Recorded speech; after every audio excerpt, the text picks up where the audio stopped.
Hello everybody, Audrey here. Today we are making Taiwanese deep-fried pork chop. It is my favorite bento box dish.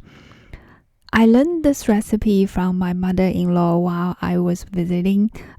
I fell in love with it at the first bite. That's exactly I was getting from Taiwan. Here we are today. I have to share with you how to make it at home.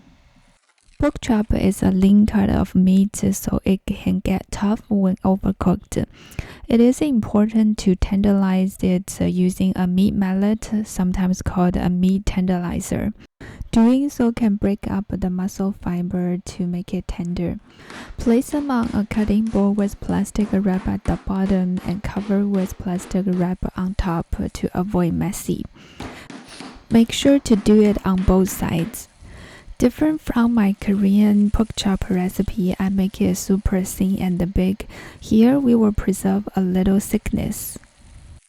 The next step is to marinate it. The key ingredients here is 5 spice powder. It is a must-have in this recipe. It is made of 5 different spices: star anise, fennels, Sichuan peppercorns, cinnamon, and the cloves. Place all ingredients on the screen in a container and mix it well. Then marinate the pork. I always recommend to do it overnight.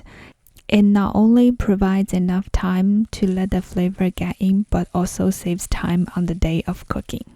Cover with plastic wrap and store in the refrigerator.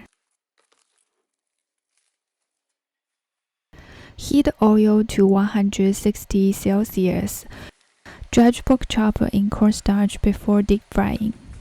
During deep frying, keep at medium to low heat in case temperature get too high. Here I am using avocado oil, which has a high smoking point. Oil with low smoking point such as olive oil is not recommended here.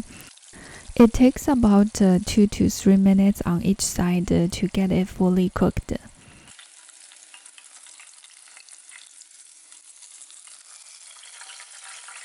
I always like to use paper towel to get excessive oil, which makes me feel not that guilty of eating deep fried food.